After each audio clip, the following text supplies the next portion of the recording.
أرسلناك إلا رحمة للعالمين۔ السلام علیکم ورحمۃ اللہ وبرکاتہ۔ سیرت مبارکہ کا سفر جاری ہے اور آج کے اس ایپیسوڈ میں ہم سیدہ جویریہ رضی اللہ تعالیٰ عنہ کا نکاح پیارے نبی صلی اللہ علیہ وسلم سے کیسے ہوا اس بارے میں جانیں گے۔ غزوہ مریسی یا بنو المستلق ہجرت کے 5ویں یا چھٹے سال میں پیش آیا۔ یہ کیا تھا؟ بنو المستلق جو ہے مکہ اور مدینہ کے درمیان ایک جگہ تھی پانی کے تالاب کے قریب جس کا نام تھا مریسی۔ وہاں پر ایک قبیلہ آباد تھا اور اس قبیلے کا قریش کے ساتھ اتحاد تھا، اور اس قبیلے نے غزوہ احد میں مدینہ پر ان کے حملے میں حمایت بھی کی تھی۔ ان کا مقام قریش کے لیے اسٹریٹجک طور پر بہت فائدہ مند تھا کیونکہ یہ ایک محفوظ علاقہ تھا اور مدینہ کے قریب تھا۔ مسلمانوں اور قریش کے درمیان کشیدگی کی وجہ سے معاشی مشکلات کا سامنا کرنے والے اس قبیلے نے مسلمانوں پر اچانک حملے کرنے کا فیصلہ کیا۔ جب نبی کریم صلی اللہ علیہ وسلم کو اس منصوبے کی اطلاع ملی تو آپ نے بریدہ بن الحصیب صحابی تھے، ان کو معلومات کی تصدیق کے لیے بھیجا۔ بریدہ رضی اللہ تعالیٰ عنہ نے بنو المستلق کے سردار کو یہ یقین دلا کر دھوکہ دیا کہ وہ مال غنیمت میں حصہ لینے کے لیے ان کے حملے میں شریک ہونا چاہتے ہیں، لیکن وہ در حقیقت فرار ہو گئے اور پیارے نبی صلی اللہ علیہ وسلم کو اس منصوبے کے بارے میں اطلاع دی۔ نتیجتاً کیا ہوا کہ مسلمانوں نے 700 فوجیوں کے ساتھ بنو المستلق پر اچانک حملہ کر دیا جس سے وہ غافل تھے۔ مسلمان فاتح بن کر نکلے اور 2000 سے زیادہ قیدی جن میں خواتین اور بچے شامل تھے اور اس کے ساتھ ساتھ بہت تعداد میں مویشی بھی تھے مسلمانوں نے اپنے قبضے میں لے لیے، اور مسلمانوں کا نقصان بہت کم ہوا۔ حادثاتی حملے کے نتیجے میں ایک مسلمان مجاہد شہید ہوئے۔ سیدہ جویریہ بنت الحارث اعلیٰ خاندان میں پیدا ہوئیں۔ وہ بنو المستلق کے سردار کی بیٹی تھیں۔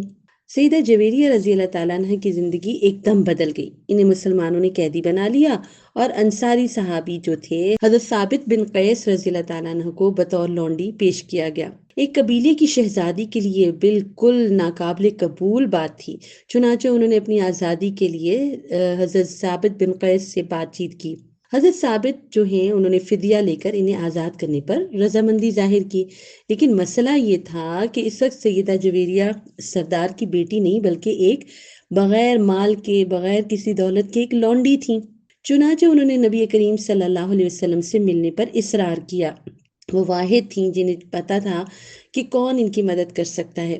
انہیں رسول کریم صلی اللہ علیہ وسلم کے پاس لے جایا گیا جب آپ سیدہ عائشہ رضی اللہ تعالیٰ عنہ کے ساتھ تھے۔ سیدہ جویریہ رضی اللہ تعالیٰ عنہ نے اپنا تعارف کروایا اور پیارے نبی صلی اللہ علیہ وسلم سے عرض کی کہ میں اپنے قبیلے کی سردار کی بیٹی ہوں، اور آپ نے دیکھا کہ میرے ساتھ کیا ہوا۔ میں نے حضرت ثابت سے اپنی آزادی کا بندوبست کیا ہے، لہٰذا اس معاملے میں آپ میری مدد کیجیے۔ جب وہ اپنی بات ختم کر چکیں تو پیارے نبی صلی اللہ علیہ وسلم نے ایک لمحہ سوچا اور پھر فرمایا، کیا میں آپ کو وہ بات نہ بتاؤں جو اس سے بہتر ہو؟ پھر آپ صلی اللہ علیہ وسلم نے انہیں شادی کی پیشکش کی، جو سیدہ جویریہ نے فوراً قبول کر لی اور ان کی آزادی ان کا مہر قرار پائی۔ سیدہ جویریہ رضی اللہ تعالیٰ عنہ سے شادی سے بنو المستلق کو عزت کے ساتھ اسلام میں داخل ہونے کا موقع مل گیا اور ان کی شکست کی ذلت ختم ہو گئی تاکہ ان کے لیے انتقامی جنگ شروع کرنے کی ضرورت ہی پیش نہ ہو۔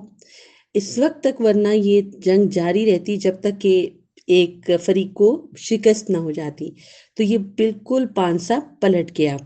انصار میں جب یہ خبر پھیل گئی کہ نبی کریم صلی اللہ علیہ وسلم نے سیدہ جویریہ سے نکاح کر لیا ہے تو انہوں نے کہا کہ ہم رسول اللہ صلی اللہ علیہ وسلم کے سسرال والوں کو اپنا غلام کیسے رکھ سکتے ہیں؟ چنانچہ ایک ایک کر کے انہوں نے تمام قیدیوں کو آزاد کرنا شروع کر دیا، یہاں تک کہ آخری شخص بھی آزاد ہو گیا۔ سیدہ جویریہ رضی اللہ تعالیٰ عنہ کے والد حارث اپنے لوگوں کے فدیے کے لیے مدینہ آئے۔ انہیں اس سب کی خبر نہیں تھی جو ہو رہا تھا، وہ غزوہ کے دوران بھاگ گئے تھے۔ چنانچہ انہوں نے اپنی بیٹی کو واپس مانگا۔ رسول اللہ صلی اللہ علیہ وسلم نے فرمایا، یہ ان کا اپنا فیصلہ ہے، اگر وہ چاہیں تو واپس جا سکتی ہیں۔ بالکل اس طرح جس طرح حضرت زید بن حارثہ رضی اللہ تعالیٰ عنہ نے اپنے والد پر پیارے نبی صلی اللہ علیہ وسلم کو ترجیح دی تھی، اسی طرح سیدہ جویریہ رضی اللہ تعالیٰ عنہ نے بھی بخوشی اپنے والد پر نبی کریم صلی اللہ علیہ وسلم کو چنا۔ انہوں نے اپنے شوہر کے ساتھ رہنے کا فیصلہ کیا۔ جب حارث نے اپنی بیٹی کو شوق سے اللہ کے رسول صلی اللہ علیہ وسلم کو اپنے اوپر ترجیح دیتے ہوئے دیکھا تو اس سے وہ بہت متاثر ہوئے اور انہوں نے بھی اسلام قبول کر لیا۔ اللہ اکبر! اور پھر ان کو دیکھ کر سارے قبیلے نے اسلام قبول کر لیا۔ سبحان اللہ! سیدہ جویریہ رضی اللہ تعالیٰ عنہ اپنی تقوی، روزے اور سخاوت کے لیے مشہور تھیں۔ ایک مرتبہ نبی کریم صلی اللہ علیہ وسلم حضرت جویریہ رضی اللہ تعالیٰ عنہ کے گھر سے فجر کی نماز پڑھنے کے لیے گئے اور انہیں نماز کی حالت میں چھوڑ گئے۔ وہ اللہ کے ذکر میں مصروف تھیں۔ جب آپ دن میں واپس آئے تو انہیں اسی جگہ پہ پایا، تو آپ نے ان سے پوچھا کیا آپ فجر سے اب تک کسی جگہ پر ہیں؟ انہوں نے کہا جی ہاں۔ اس پہ پیارے نبی صلی اللہ علیہ وسلم نے فرمایا کہ کیا میں آپ کو ایک ایسا ذکر نہ بتاؤں کہ اگر آپ اسے کریں تو وہ سارا ثواب مل جائے گا جو آپ نے ابھی تک کمایا۔ آپ صلی اللہ علیہ وسلم نے انہیں ایک خوبصورت ذکر سکھایا جو کہ تقریباً 4، 5، 6 گھنٹے کے ذکر کے برابر تھا، اور وہ بہت سمپل، بہت پیارا، کہ اگر آپ ایمان اور اخلاص کے ساتھ صحیح طریقے سے یہ کہیں سبحان اللہ و بحمدی عدد خلقی و رضا نفسی و زنت عرشی و مداد کلماتی، یعنی اللہ پاک ہے اور تمام تعریفیں اس کے لیے ہیں، اس کی مخلوق کی تعداد کے برابر جس قدر اللہ راضی ہو، اور اس کے عرش کے وزن کے برابر، اور اس کے کلمات کی سیاہی کے برابر۔ سیدہ جویریہ رضی اللہ تعالیٰ عنہ سے نکاح واضح طور پر ہمیں نبی کریم صلی اللہ علیہ وسلم کی کئی شادیوں کی حکمتیں دکھاتا ہے۔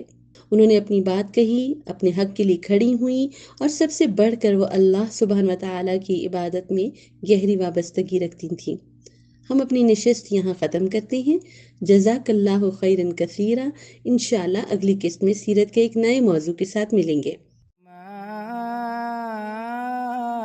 أرسلناك إلا رحمة للعالمين. Salah Tracker to keep you on track to success, a perfect gift for you and your loved ones.